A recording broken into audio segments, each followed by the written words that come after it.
요나서 1장 1절부터 3절 말씀 같이 읽겠습니다.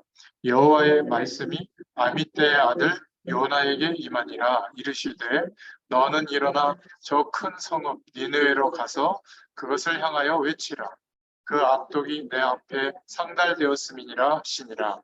그러나 요나가 여호와의 얼굴을 피하려고 일어나 다시스로 도망하려 하여 요바로 내려갔더니 마침 다시스로 가는 배를 만난지라.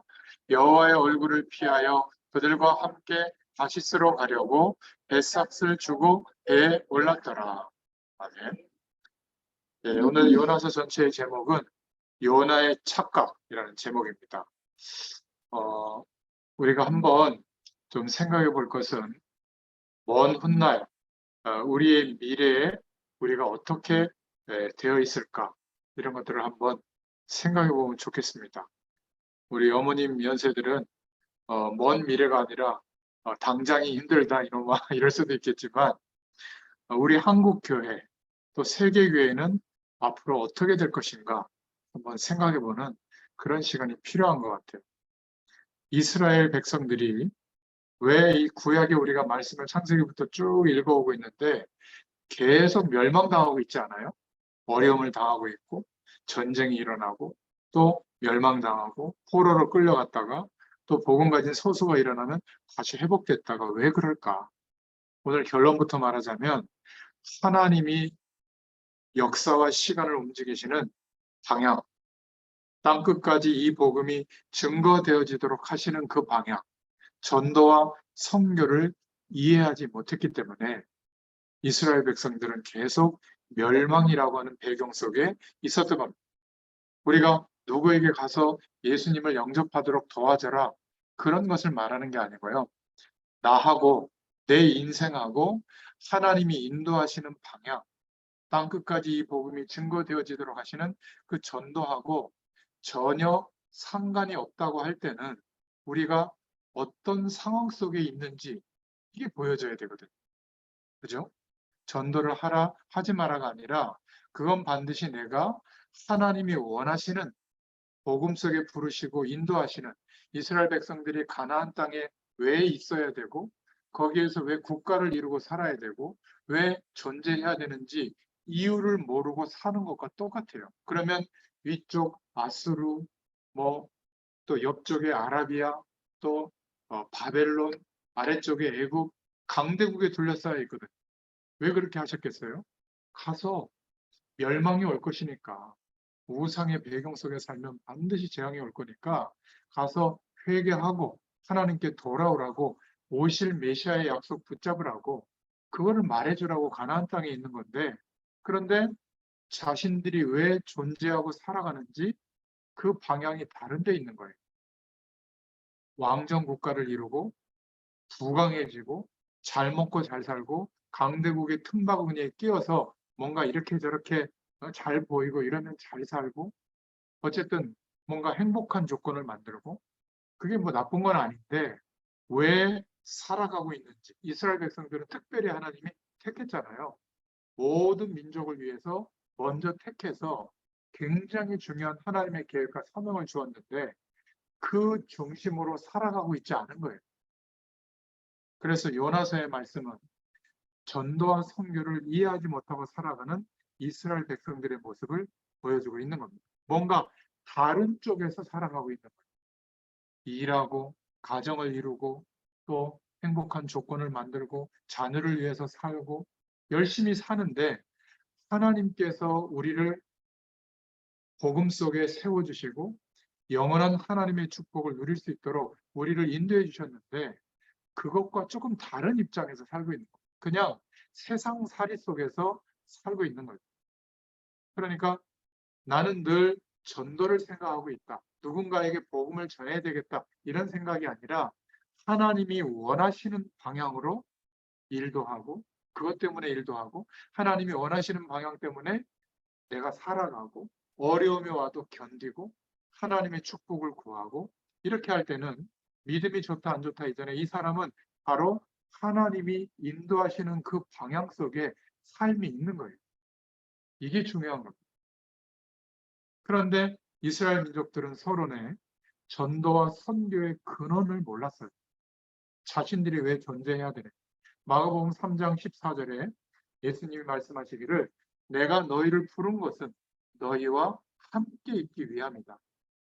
하나님이 우리와 함께하는 축복, 이것을 경험한 사람은 내게 있는 것을 주는 게 쉽잖아요. 그죠? 내게 없는 것을 만들어서 주려고 하니까 뭐 구원의 길을 외우는 거예요. 메시지를 외워서 전달하는 거예요. 그거는 내게 없어서 그래요.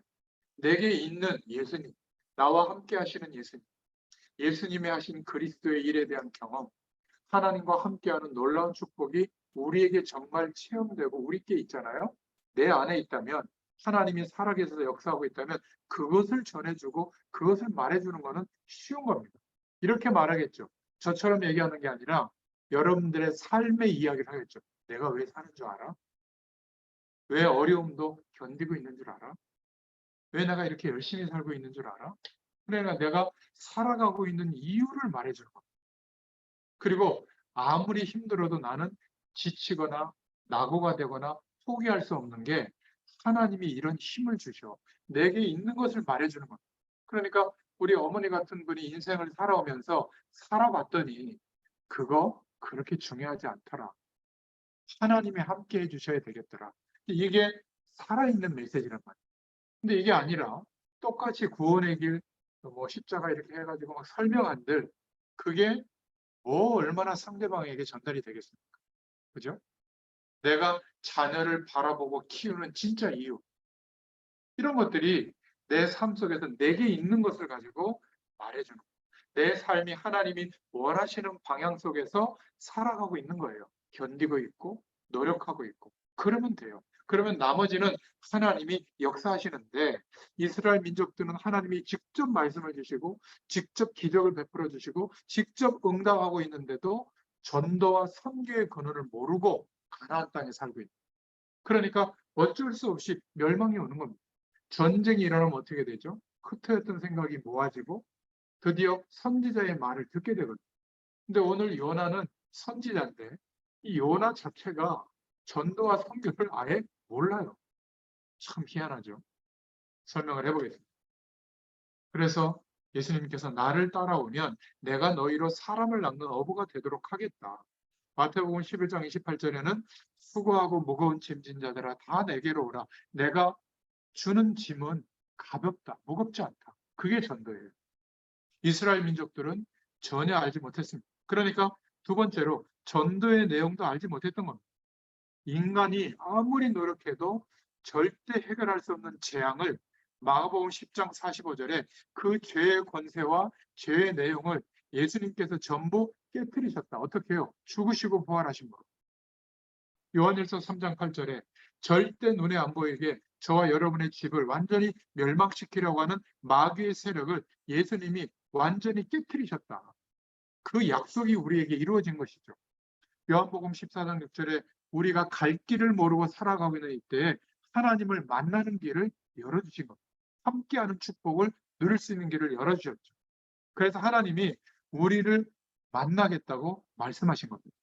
우리가 하나님을 찾아간 게 아니라 하나님께서 우리가 만날 수 없기 때문에 만날 수 있는 아들로 성자 예수님으로 육신이 되어 오신 거예요. 오셔서 우리를 구원하시는 일이 왕이 된 게 아니라 죽음의 길로 걸어가시고 부활하신 겁니다.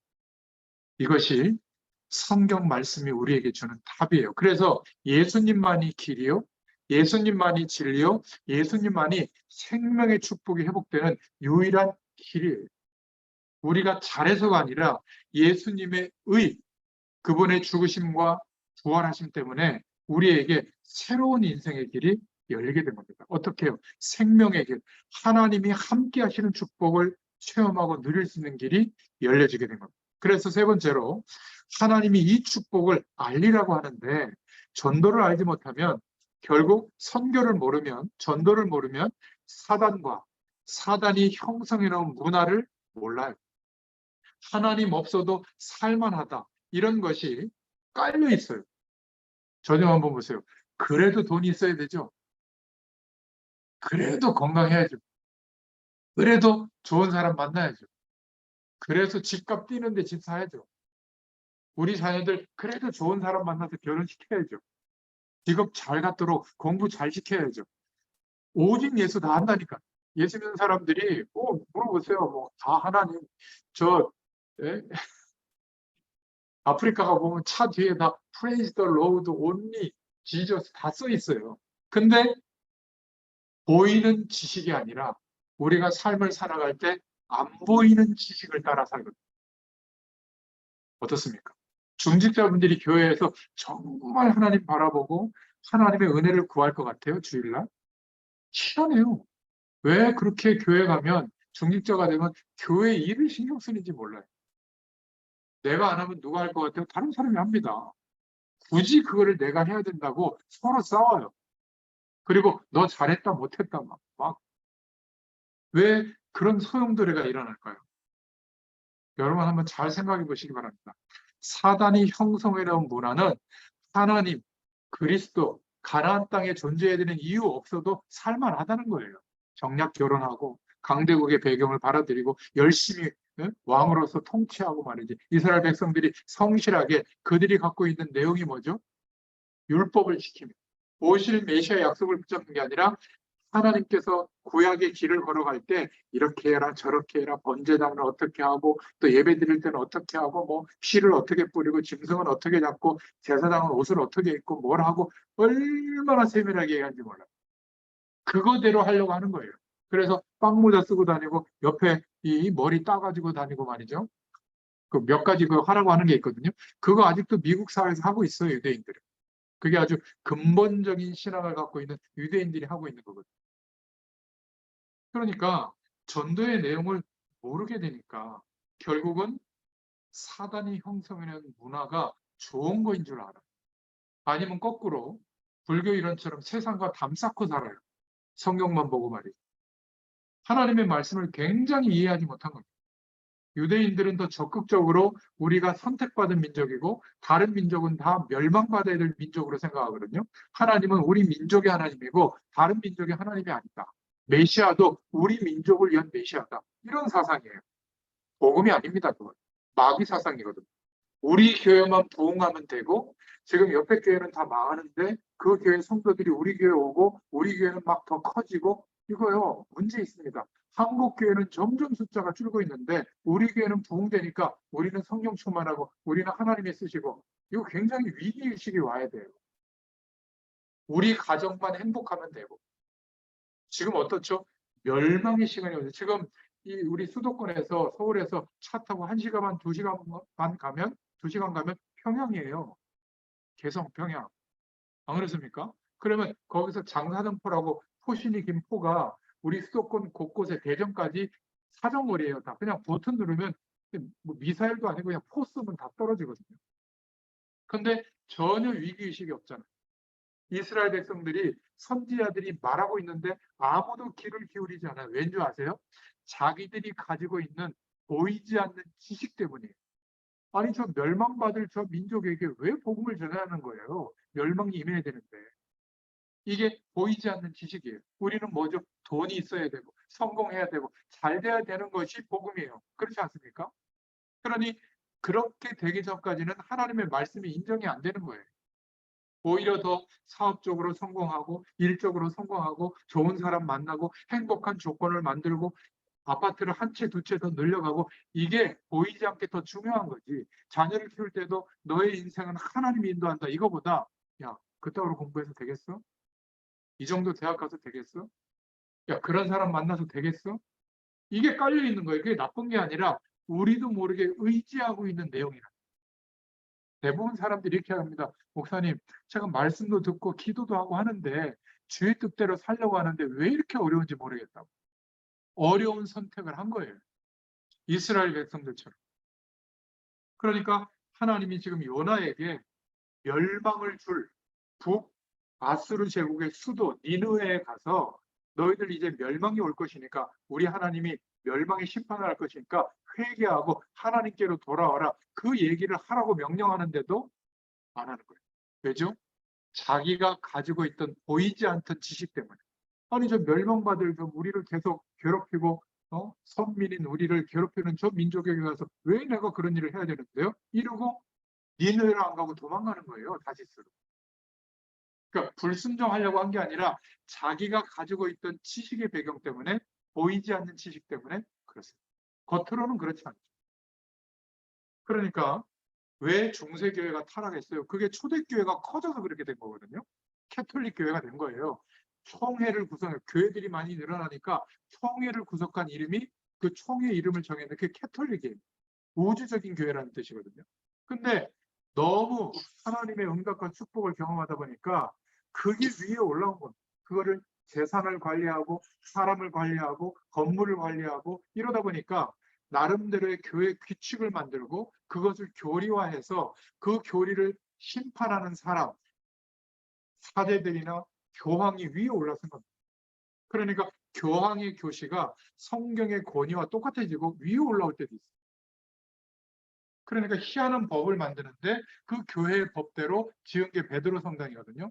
죽은 사람을 위해서 땡그랑하고 은화, 금화 넣으면 지옥에서 한 걸음 한 걸음 올라와가지고 연옥에 대기하고 있다가 이제 주님 부활하실 때 우리가 천국 갈 때 함께 막 부활한다. 이런 이상한 사상을 만들어내가지고 성경의 그런 단편적인 얘기를 끄집어내서 교리화한 겁니다.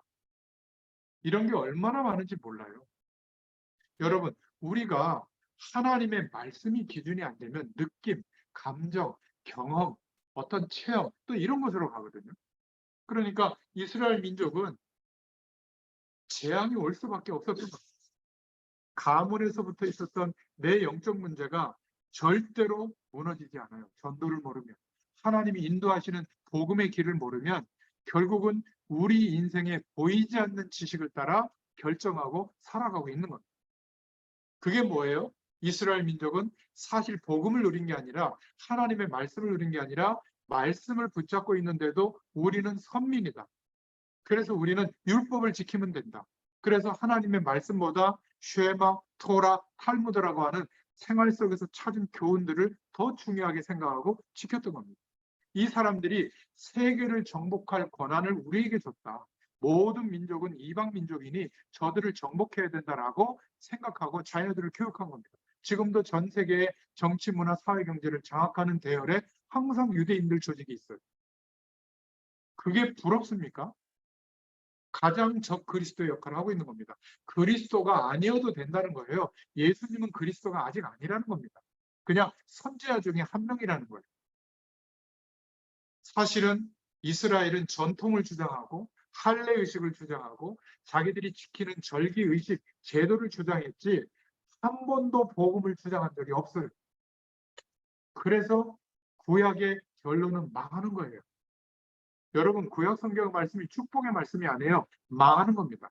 그렇게 살면 망하는데 진짜로 망한 거예요. 그래서 포로 이후에 복음 가진 소수가 일어났는데 하나님은 역시 망하는 게 목적이 아니라 회복시키는 게 목적이잖아요. 회복시켰는데 또 망했어요. 그게 뭐죠?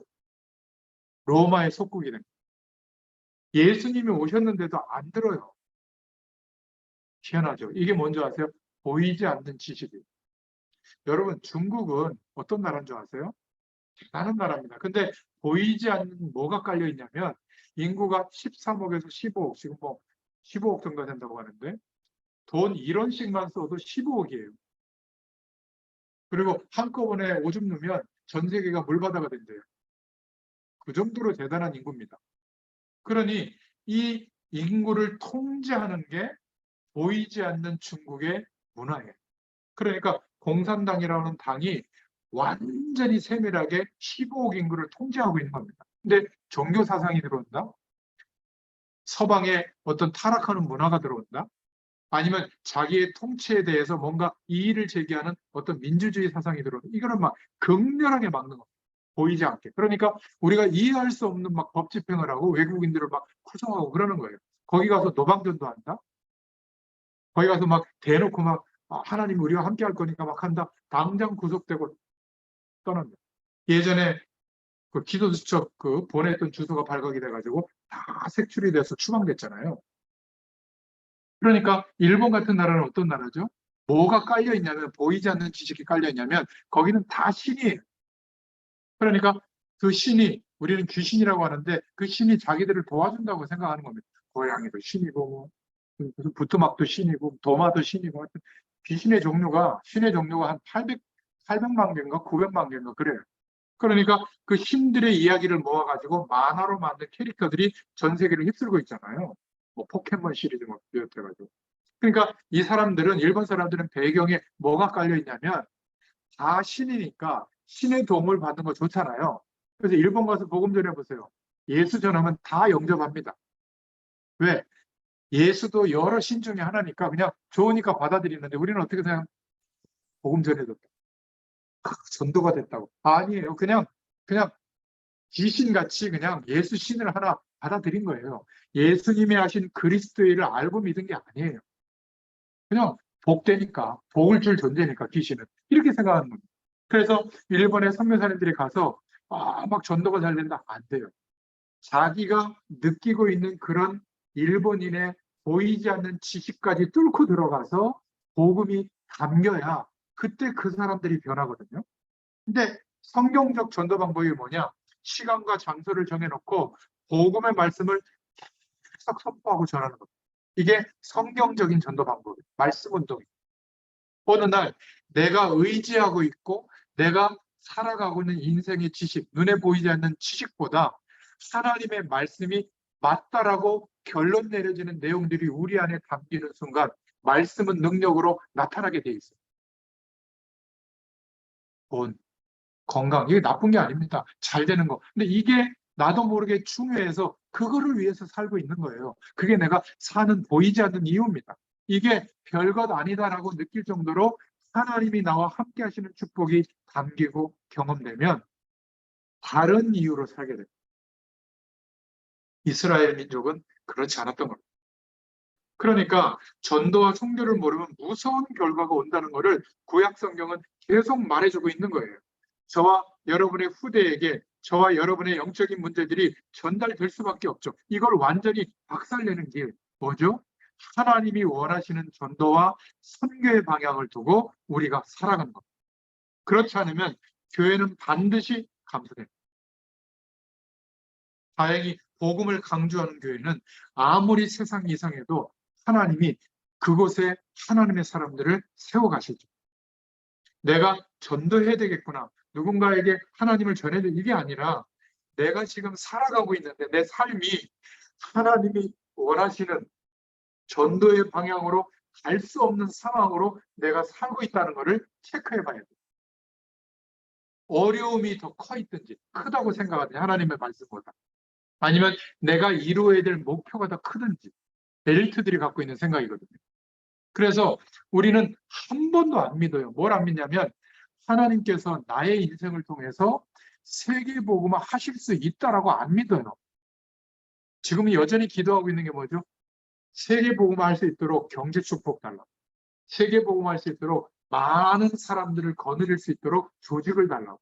그러면 세계복음화 할 수 있다고 생각하는 거예요. 목사님들이 그래요. 목사님. 어마어마한 교회 배경이 세워지면 장로님들, 중직자들, 엘리트들, 그 엘리트들을 그렇게 좋아하나 봐. 그래서 막 헌금하고 막 그런 조직과 힘을 가지고 막 세계를 움직일 수 있다고 생각하거든요. 천만의 말씀입니다. 그거는 세상적인 생각이에요. 하나님은 직접 세계복음화의 일을 하나님이 하고 계세요. 이게 믿어져야 되는 겁니다. 주의 종들이, 중직자들이, 전도자들이 이게 믿어져야 돼요. 하나님의 약속하신 일은 하나님이 지금도 성취해 나가고 계세요. 우리가 여기에 방향을 맞추고 인도받고 있을 뿐이지 하나님은 어떤 면에서 우리와 관계없이 그 일을 하나님의 시간표를 따라 이루셔요. 이게 믿어지면 어떻게 될까요? 드디어 내 삶이 하나님의 역사와 연결이 되는 겁니다. 하나님의 역사가 내 작은 삶을 통해서 역사하심이 나타나기 시작하는 거예요. 그게 초대교회의 시작이었어요. 성령의 충만한 결과가 나타난 겁니다. 하나님이 개입해 주신 거예요. 그들의 삶에. 우리의 삶에 하나님의 능력이 나타나는 시작이 되는 게 뭐죠? 성령력 전도의 시작이에요. 아무도 막을 수가 없습니다. 그런데 전도와 선교의 방향 아닌 다른 세상에서 살아가는 모든 사람들의 방향과 똑같이 우리가 보이지 않는 지식을 따라 살고 있다면 멸망이 올지도 몰라요. 지금 한국 사회와 한국 교회가 긴장하지 않으면 안 됩니다. 복음을 전해줘야 되는데 전해주지 않아요. 교회는 커졌는데 개교회들이 그게 너무 아까우니까 자기 자녀를 세우려고 말이죠. 후계자로 세우려고 해가지고 막 없는 법을 만들고 교회 안에 다툼이 일어나서 지금 어떻게 되죠? 세상 법에 고등법원까지 가서 막 그거 하고요. 거기는 또 패소했는데 우리 교단에다가 분담금 안 낸다 이렇게 협박해가지고 또 교회법은 통과시켜가지고 결국 아들을 세우고 막 이름을 거론해서 미안하지만 여의도 저 교회는 아직도 사회법에다가 지금 재판 걸려 있잖아요. 재산권 막 이런 것 때문에. 세계에서 제일 큰 교회는 뭐합니까? 너무 안타까운 거예요. 소망교회, 뭐 대통령이 다녔던 교회. 막 예배 시간에 목사님 멱살 잡고 말이죠. 막 주먹 다짐하고 이런 교회예요. 얼마나 지금도 시끄러운지 모릅니다. 그 큰 교회들이 왜 그럴까요? 여러분, 큰 교회가 나쁘다는 말이 아니라 복음보다 왜 우리가 교회로서 존재해야 되는지 그 이유보다 커진 거 이거 안 놓치려고 하는 겁니다. 궁극적으로 이게 깔려있는 눈에 안 보이는 내용들이 그 속에 복음의 능력이 들어가야 될 줄로 믿습니다. 전도와 선교를 모르면 너무 어마어마한 재앙에 직면하게 돼요. 내가 지금 하나님이 원하시는 것을 신경 쓸 겨를도 없이 문제 가운데만 있다. 어려움 가운데만 있다. 또는 열심히 살아가는 그 중심만 있다. 그러면 어떻게 될까요? 우리 가정과 개인에게도 하나님이 개입하십니다. 왜? 이 영원한 축복을 우리에게 주셨는데 이 축복을 전달해야 될 사명을 잃어버리고 있거든요. 그러니까 우리가 하는 모든 일이 하나님이 원하시는 그 방향과 다른 쪽에 있다면 우리가 살아가는 모든 삶의 현장에 전혀 도움을 주지 못하고 오히려 영적인 피해를 입히게 됩니다. 성공해도. 하나님 없이 이렇게 살면 된다. 유대인들처럼 율법을 지키고 제도를 지키고 열심히 예배드리고 열심히 신앙생활하면 된다. 행위 위주로 또 설명할 거거든요. 이렇게 말해야죠. 이거 아무것도 아니에요. 하나님이 역사하시면 당신은 나보다 더 하나님이 역사할 겁니다. 제일 중요한 건 그리스도의 축복. 예수님이 그리스도 되셨는데 그 축복을 깨닫도록 은혜를 주실 거예요. 일주일에 30분, 1시간을 시간 내서 누군가를 양육하는 일이 어느 날부터 사라졌잖아요. 교회 역사 속에.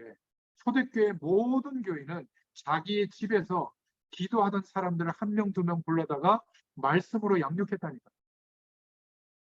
근데 이런 평신도 운동이 지금 사라졌어요.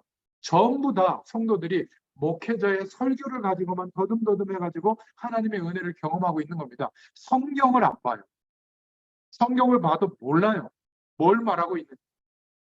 아니 무슨 영어, 일본어 뭐 어릴 때부터 뱃속에다가 막 청진기처럼 영어 들려주고 별 교육은 다 하는데 성경 말씀을 부모가 안 알려줘요. 모르니까.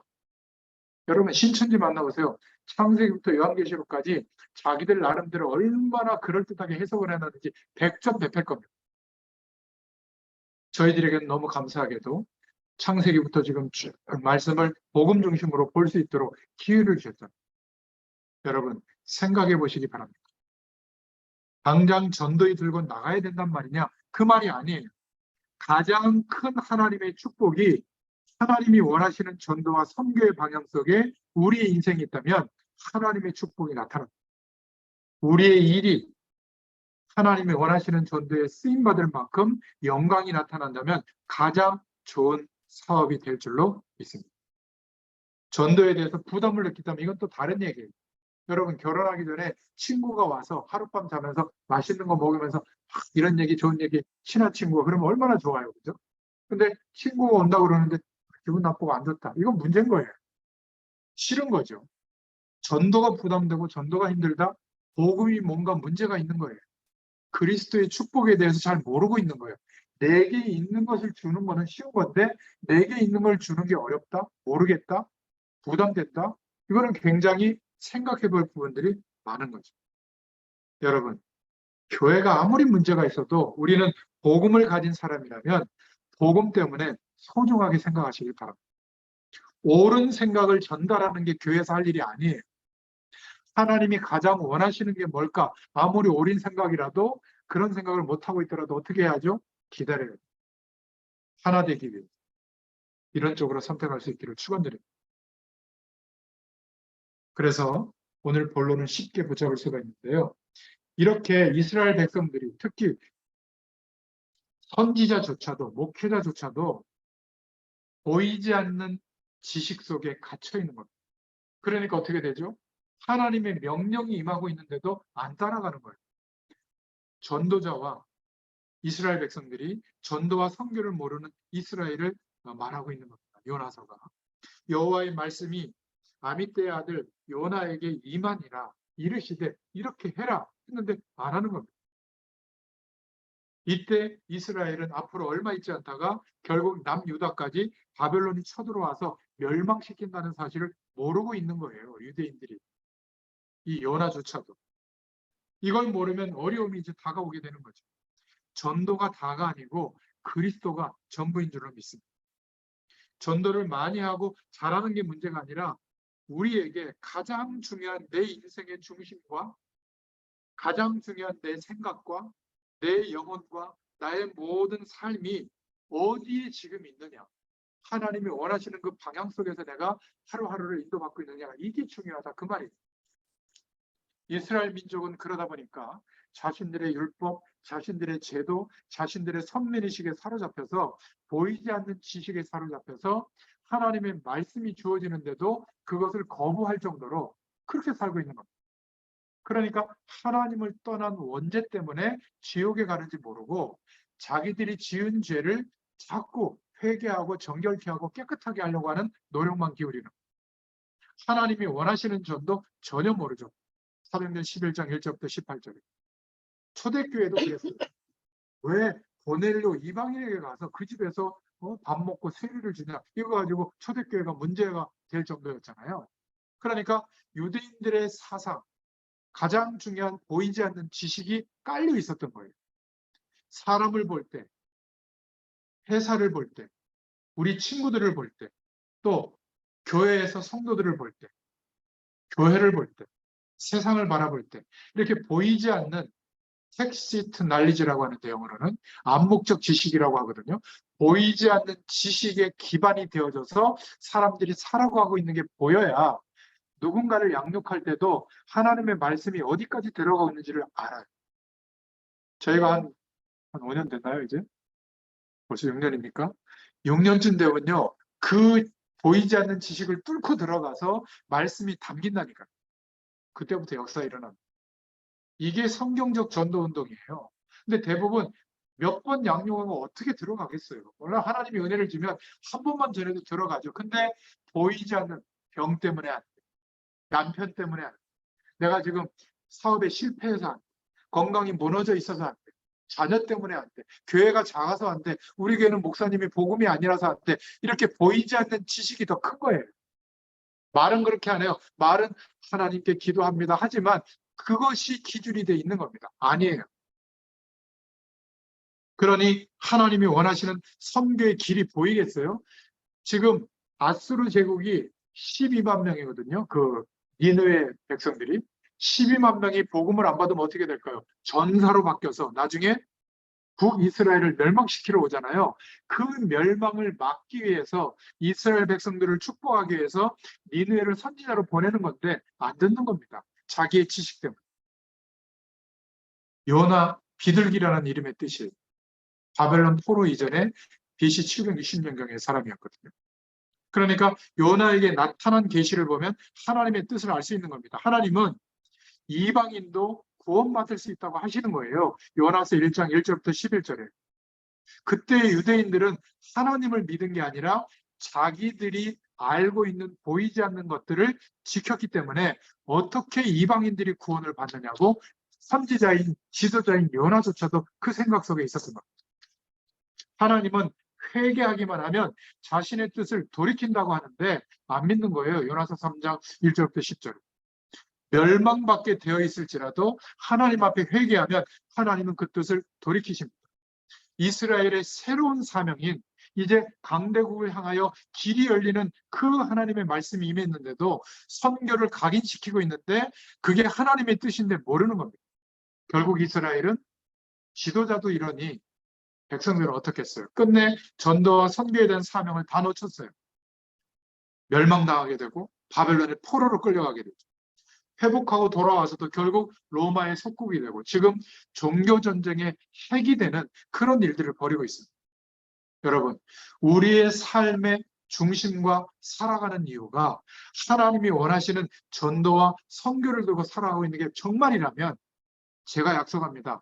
하나님의 역사는 나타나게 되어 있어요. 다른 동기가 아니라 내가 복음 때문에 살다가 죽어야 되겠다 이런 고백과 결정을 내리면 하나님은 성령으로 역사하시게 되어 있어요. 그게 진짜라면 하나님이 부어주시는 응답은 오게 되어 있습니다. 저와 여러분 배후에 숨겨져 있던 저주의 세력들은 전부 무너져 내리고 꺾이게 될 줄로 믿습니다. 이걸 우리 후대들에게 어떻게 이해시킬 것인가 한번 생각해 보세요. 좀 어렵습니다. 근데 이스라엘 민족들은 이렇게 큰 선입견을 갖고 있었기 때문에 말씀이 임해도 이런 결과가 왔다.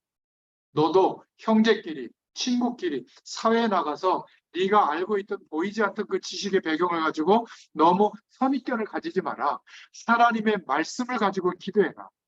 이런 것들을 전달해 줄 수 있기를 축원드립니다. 두 번째로 전도와 선교를 모르는 이스라엘과 요나 선지자의 착각입니다. 여러분, 하나님이 원하시는 방향에 우리의 삶이 있지 않으면 하는 모든 열심히 하는 일이 착각으로 나타나게 됩니다. 저와 여러분에게 큰 문제가 와버리면 그때부터 누구 잘못이냐고 착각하게 되죠. 부모님 잘못이냐? 아, 그때 그 일을 하지 말아야 되는데. 이게 전도를 모르는 목회자의 모습이에요. 요나서 1장 1절에 하나님의 말씀을 피하죠. 1장 2절에 니느웨에 가서 복음 전해줘라. 그 명을 피했습니다. 여호와의 얼굴을 피하려고 도망쳤어요. 1장 3절에. 왜 그랬죠? 이거를 우리가 인정해야 돼요. 우리도 모르는 우리 속에 깔려있는 보이지 않는 지식 때문에 하나님의 말씀을 전적으로 믿지 못하고 복받는 말씀, 문제 해결하는 말씀, 성공하는 말씀, 잘 되도록 도와주는 말씀 정도로밖에 안 들리는 거예요. 그러니까 요나서 한번 읽어본 적 없죠. 끝까지. 4장밖에 안 되는데. 이런 말씀은 안 보이는 거예요. 대단하게 보이는 막 로마서나 사복음서나 이런 거는 많이 보는데 거의 축복 내용이 많이 나오거든요. 요나서는 이게 뭐야? 뜬금없이 뭐 박농쿨 가지고 뭐 나 죽여주세요 이러고 있고 이해가 안 되는 거거든요. 박농쿨 하나 때문에 하나님 감사합니다 이러고 박농쿨 없애니까 나 죽여주세요. 이게 요나예요. 그것도 니네의 성 앞에서. 그때 하나님 뭐라고 말하는지 아세요? 야, 네가 이거 뭐 신기라도 했냐? 근데 이 박농쿨 때문에 너는 죽고 살고 있는데 감정이 12만 명의 니느웨 백성들이 죽게 됐는데 거기에 대해서는 아무 감정이 없냐? 이걸 하나님이 말씀하는데 아무 감정이 없어요. 요나서는 그렇게 끝납니다. 아니 어떤 정신당한 목회자가 기도원 이름, 교회 이름을 요나 기도원, 요나 교회로 이렇게 줘요. 왜? 니느웨 성이 회개했다 이거죠. 억지로 가서 전도한 거예요. 결국 요나는 하나님의 뜻에 대해서 자기가 갖고 있던 지식, 우리는 선민인데 왜 저 이방인에게 가서 복음 전하고? 내가 그렇다고 했죠. 그래서 내가 안 간다고 했잖아요. 분명히 하나님은 내가 가서 말하면 그 백성들의 멸망을 유예시키고 하나님의 복을 줄 텐데 내가 그 꼴 보기 싫어서 안 간다고 했는데 왜 물고기 뱃속에 넣어서 보냈습니까? 회개시켜가지고. 마지막에 그렇게 되더라고요, 하나님. 이게 우리 모습 아니에요? 왜 지금 내 문제 해결 안 해주세요? 이렇게 기도하는데, 하나님. 저 불신자는 저렇게 부자가 되고 떵떵거리고 사는데 내 놈이 이 모양입니까? 똑같은 소리 하고 있는 겁니다. 근데 우리 주변에 소극적으로 사는 사람은 최소한 30명을 일주일 동안에 만나고 적극적으로 사는 사람은 최소한 200명 이상 만나요. 이들의 영혼에 대해서 안타까움이 없냐? 그게 요나서의 메시지입니다. 전도하라가 아니에요. 그런데 너는 여전히 먹고 사는 그것 중심으로 살고 있느냐?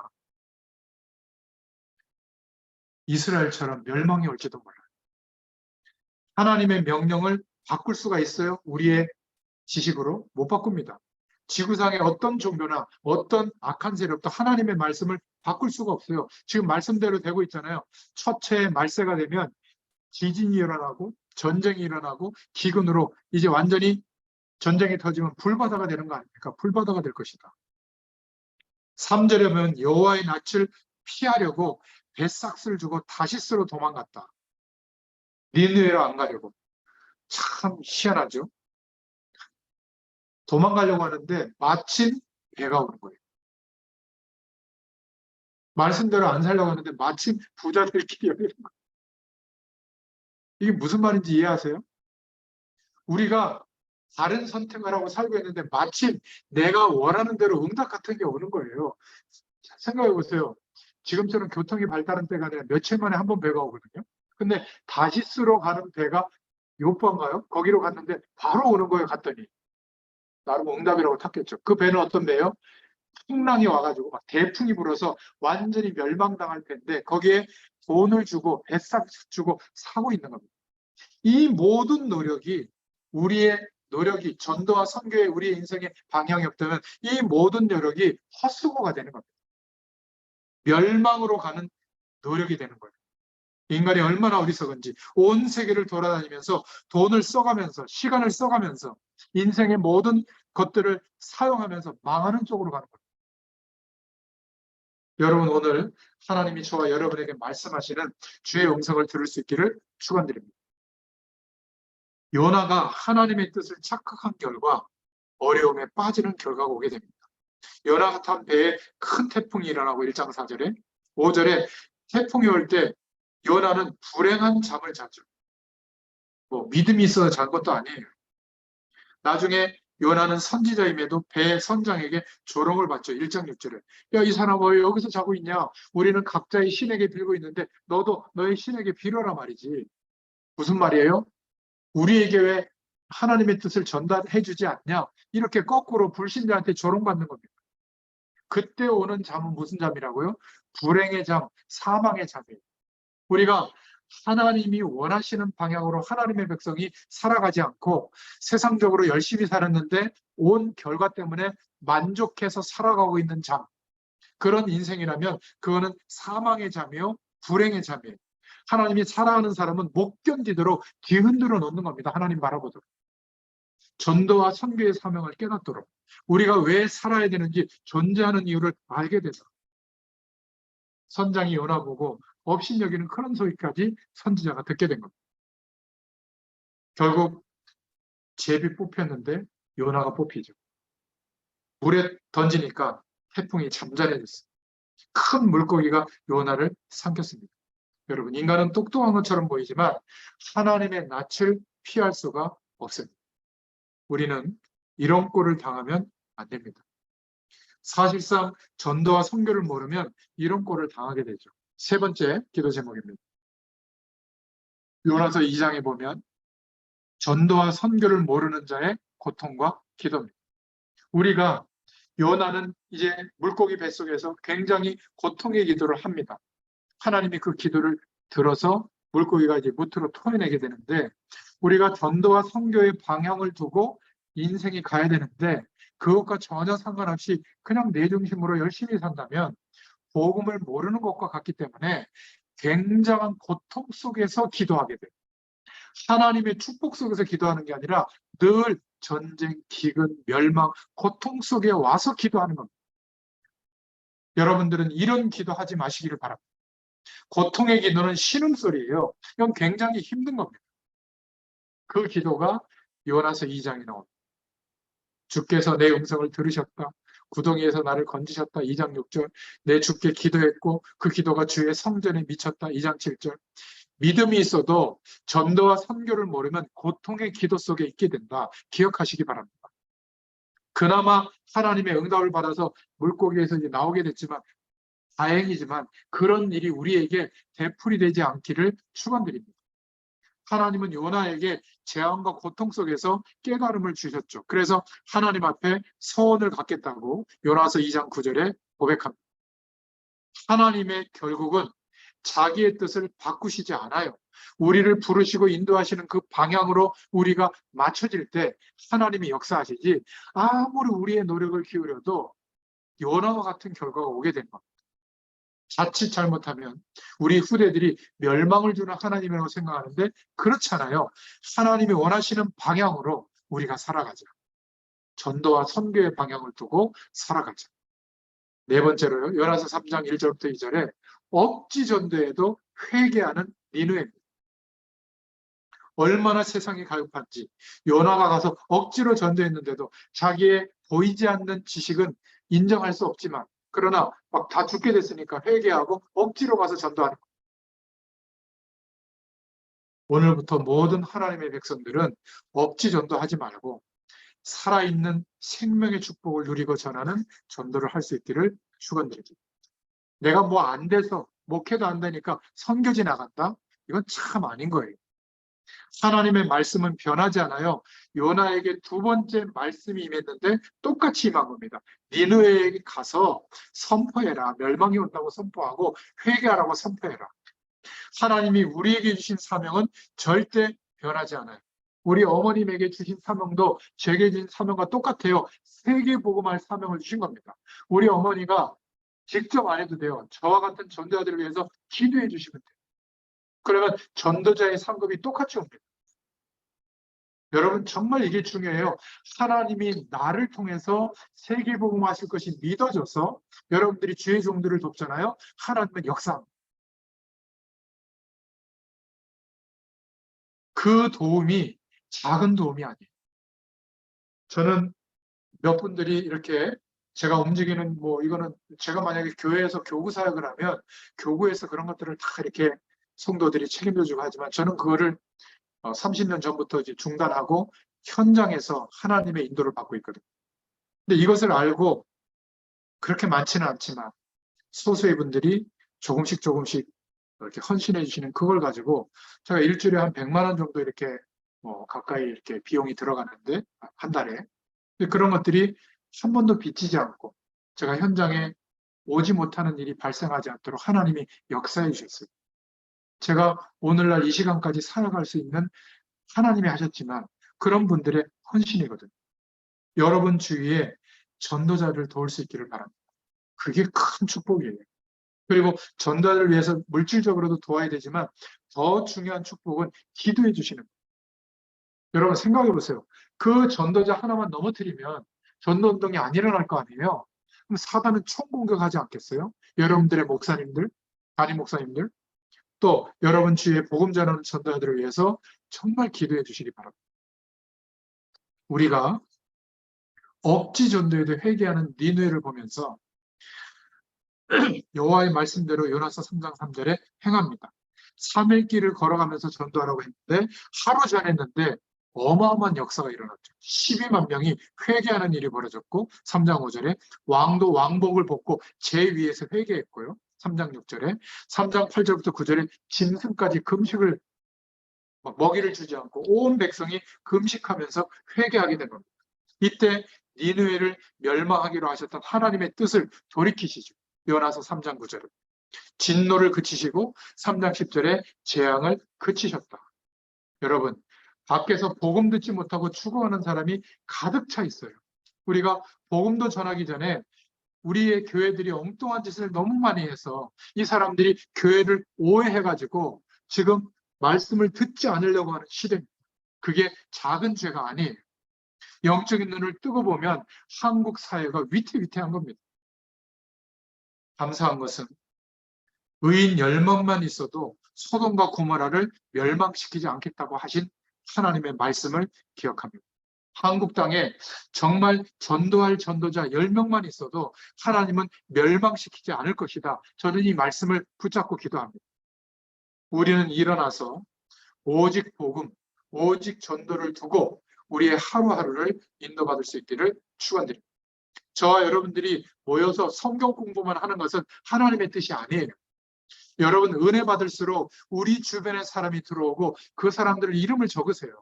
그리고 정시로 기도할 때마다 그 영혼이 구원받도록 기도하시고 흑암 세력을 꺾으세요. 그렇게 하루하루 기도 속에서 사람들을 만나고 밥 먹고 일해 보면요. 아, 하나님이 구원을 주시려고 하는구나 이걸 알게 돼요. 그러면 과감히 내가 사는 이유, 복음을 얘기해 줘 보세요. 그리고 그들을 양육해 주세요. 아니면 아침에 기도하면서 뭔가 오늘 내가 누구를 만나지? 그 사람이 혹시 그런 시간이 되면 어떤 자료를 얘기할까? 혹시 좀 말씀을 듣고 싶다고 하면 어떻게 해야 될까? 저희는 있잖아요. 유튜브도 있고 카톡방도 있고 그죠? 제가 음성으로도 올려주고 그거 보내주면 돼요. 한 번도 안 보내주고 있다. 하나님 앞에서 한번 생각해 보세요. 무엇 때문에 사는지, 오늘 하루를. 구원받을 사람이 너무 많은 겁니다. 너무 애타게 기다리고 있는 거예요. 현장에서 우리의 삶을 가지고 하나님의 응답을 가지고 이들을 살려낼 수 있기를 축원드립니다. 자, 마지막 요나서 4장 내용을 보면 전도와 선교를 모르는 요나의 불평입니다. 전도와 선교를 깨닫지 못하면 전도하고 난 뒤에도 불평합니다. 전도와 선교를 알지 못하면 교회에서 축복받고도 불평불만해요. 하나님의 응답을 받고 살고 있는데도 불평불만합니다. 선지자 요나는 구원받은 니느웨를 보고 화를 내요. 4장 1절에. 싫어하고 화를 냅니다. 아니, 다른 사람에게 왜 하나님은 우리 민족이 아닌 다른 이방 민족에게 은혜를 베푸시냐 분하게 여겨. 4장 2절에. 4장 3절에 그 박넝쿨 하나 때문에 나는 이제 죽는 것이 사는 것보다 낫다. 이렇게 불평합니다. 화를 낸 내용이 요나는 하나님께서 니느웨를 구원하심을 보고 화를 낸 겁니다. 왜 그렇죠? 보이지 않는 지식에 아직도 잡혀 있는 겁니다. 우리는 그런 게 없습니까? 니느웨가 회개했는데 하나님 내가 저럴 줄 알았습니다. 차라리 나를 죽여주세요. 박넝쿨로 화를 내는 거 있죠. 4장 5절부터 6절에 성 밖에 초막을 짓고 박넝쿨로 시원해지니까 아마 대물이었던 것 같아요. 햇빛이 내리칠 때. 막 기뻐했어요. 그런데 4장 7절부터 8절에 하나님이 일부러 벌레로 박넝쿨을 갉아먹게 하고 또 뜨거운 동풍을 예비하사 요나가 막 힘들어하게 되니까 죽기를 각오하고 하나님께 나 이제 죽여주세요 이러는 겁니다. 우리의 모습하고 똑같지 않아요? 돈 때문에, 사람 때문에, 자녀 때문에, 건강 때문에, 내가 목표했던 일이 막 실패했기 때문에 박넝쿨하고 똑같은 거 아닙니까? 중요하긴 하지만 지금 12만 명이 죽게 되어 있는데 앞뒤 전후 좌우를 모르고 죽을 수밖에 없는 멸망입하고 있는데 여기에 가서 말씀을 전해야 될 선지자가 주의 종이 깨닫지 못하는 겁니다. 여러분, 복음 못 깨닫고 전도와 선교의 방향성에 우리의 인생이 없으면 이렇게 영이 어두워져요. 언제 돈 주실랍니까? 언제 건강 주실랍니까? 언제 우리 자녀 좋은 사람 만나고 좋은 데 취직시켜 줄랍니까? 여기에 매여 있는 거나 똑같아요. 요나에게 하나님께서 하신 대답입니다. 요나서 4장 10절부터 11절에 내가 수고도 아니하였고 재배도 아니하였고 하룻밤에 났다가 하룻밤에 말라버린 이 박넝쿨을 아끼면서 하물며 이 큰 성읍 니느웨에 좌우를 분별하지 못하는 숫자까지 얘기하세요. 12만여 명을 아끼지 아니하겠느냐. 우리에게 주시는 하나님의 음성을 들을 수 있기를 축원드립니다. 이스라엘의 원망은 후대들을 통해서도 계속돼서 결국 멸망이 오고 포로가 된 겁니다. 여러분, 전도와 선교를 깨닫지 못한 자의 불평은 개인으로 끝나는 것이 아니라 한 국가, 한 시대를 죽이게 돼요. 결국 멸망을 막을 아수르의 복음이 안전해졌잖아요. 성 밖에 있잖아요. 빨리 들어가서 말씀을 계속 선포해줘야 되는데 안 해요. 요나서는 이걸로 끝나는 겁니다. 지금 구약 성경이 선지서들 이제 6명, 6권 정도, 7권 정도 남았어요. 구약이 끝나기 전에 하나님의 음성 들을 수 있기를 축원드립니다. 뭐가 그렇게 바쁘십니까? 이 선지서들은 몇 장씩밖에 안 돼요. 꼭 이번 주에 말씀을 보시면 성경 말씀이 내게 말하시는 것을 또 들을 거예요. 이게 중요하거든요. 그래서 결론입니다. 오늘 우리가 이 자리에 있게 된 거, 여러분이 지금 이 말씀을 듣고 있는 거, 이게 얼마나 큰 축복인 줄 아셔야 돼요. 제가 말씀 전해서가 아니라 복음의 말씀을 듣고 요나서를 통해 주시는 하나님의 음성을 듣고 있다는, 전도 안 해도 괜찮습니다. 요것만 또 따옴표 따지 마시고 이게 하나님이 원하시는 방향에 맞춰서 우리가 살아야지라고 깨닫기만 해도 하나님은 저와 여러분에게 하늘 보좌의 축복을 주신다는 거예요. 저와 여러분이 전도자를 진심으로 돕기만 해도 하나님께서는 이 땅에 있는 동안에 하늘 권세를 허락해 주신다고 약속하셨어요. 냉수한 그릇도 상을 잃지 않겠다. 그래서 여러분이 개인이 힘을 얻어서 여러분의 삶의 현장으로 가시기를 축원드립니다. 아침에 좀 일찍 일어나세요. 그래서 여러분 섬기는 교회 주일 강단의 말씀을 생각해보고 깨닫게 하시는 주의 음성을 듣고 기록해보세요. 그거를 또 생각하고 잠깐 기도해보세요. 오늘 누구를 만나지, 혹시 이 사람에게 이렇게 자료도 생각해보고 마음을 열면 그 다음에 어떻게 연결할지도 생각해보고 이렇게 중요한 것, 저 여러분의 입장에 맞게 나름대로 기도하면서 하루를 시작하는 방법을 찾아내시길 바랍니다. 여러분 교회 가서 얻을 힘이 있어요. 두 번째로. 사람들의 말, 교회의 모습, 안 좋은 거 이런 거 보지 말고 사도행전 2장에 있는 대로 교회에 가서 하나님 주시는 힘을 얻고 현장에 날마다 그 힘이 전달될 수 있는 축복을 누리시기를 축원드립니다. 여러분 삶의 현장에 가면 얻어야 될 힘이 있어요. 우리 주변에 눈에 안 보이게 사람들은 자기에게 이익이 되도록 살거든요. 다 속여요. 다 거짓말합니다. 그러나 그래서 성공한 사람들이 영적으로는 가장 어려워요. 근데 거꾸로 부러워하면 어떻게 되겠어요? 여러분 건물 사고 팔아서 막 몇백억 부자 되는 사람들 부러워하잖아요. 완전히 사로잡힙니다. 거기에. 하나님 절대 들어갈 틈이 없어요. 그런데 영적 문제는 얼마나 심각해지겠습니까? 이거를 볼 수 있어야 되는데 보이지 않는 지식에 사로잡혀서 살고 있는 사람들을 봐야 되는데 부러워하고 있다. 언제나 하나님 나는 저렇게 돼가지고 떵떵거리면서 복음 전하겠습니까? 이게요 불신자와 같은 생각이에요. 부자 되지 말라는 게 절대 아니에요. 부자 안 돼도 세계복음 합니다. 하나님이 하시기 때문에. 아시겠어요? 보이지 않는 지식에 내가 매여 있구나. 이게 보여져야 돼요. 저는 날마다 깨달아요. 제가 목회자니까 목회해야 되는 거 아니야? 내가 너무 외골수적으로 편협하게 이러고 있는 게 아니야? 언제 생각하는지 아세요? 저보다 훨씬 못하다고 생각하는 교역자들이 개척해서 뭐 장로 한 10명을 세웠네 이러고 나는 지금 판공비로 한 1,000만 원 교회에서 받아서 쓴다. 차는 또 뭐 이런 거 탄다고. 왜 나한테 와서 그런 소리 하는지 모르겠어요. 아까부터 지가 안 내고 내가 내고. 그리고 언제까지 그러고 있을 거야? 부교역자 그거 한 5년만 하면 되지. 30년 가까이 그러고 있어. 그리고 목사는 목회해야지 왜 그러고 다니고 있어. 막 제 가장 중요한 중심을 흔들어 놔요. 저도 모르게 그런 보이지 않는 지식에 목사라고 간판 달고 있었던 거예요. 제가 이 연화서를 준비하면서 그렇구나. 목회자인 나도 그런데 우리 평신도들은 어떨까? 너무나 많은 보이지 않는 지식 속에 매여 있지 않겠어요? 오늘 이 말씀이 저 여러분에게 들릴 수 있기를 축원드립니다. 그 사람들을 도와주라고 우리가 거기에 있는데 도와줄 내게 있는 게 없는 거예요. 빈약한 거예요. 이제는 이런 기도를 조금만 하면 하나님이 아닌 것 같은데 제자로 변화시켜서 우리에게 붙여주실 줄로 믿습니다. 이런 힘을 얻고 현장에 이 힘이 나도록 하는 게 전도입니다. 절대 놓치지 마시고 언약으로 붙잡을 수 있기를 축원드립니다. 기도하겠습니다. 하나님 너무 감사합니다. 오늘 말씀을 통해서 진정으로 그렇습니다. 내가 하나님이 원하시는 그 길과 방향 속에서 살아간 것이 아니라 그것에서 좀 빗나가서 세상 배경 속에서 살아가고 있었습니다. 깨닫기만 해도 하나님은 응답해 주실 줄로 믿습니다. 내가 그렇다라고 인정만 해도 하나님은 모든 역사하시는 축복의 문을 열어주실 줄로 믿습니다. 남은 날 동안에 하나님이 주시는 이 힘을 가지고 승리하기를 하나님 앞에 구합니다. 오늘 말씀을 듣고 함께 기도하는 모든 하나님의 백성들에게 전도자들에게 이 힘과 능력을 더하여 주옵소서. 예수님의 이름으로 감사하며 기도드렸습니다. 아멘. 저를 따라서 한번 하시겠습니다.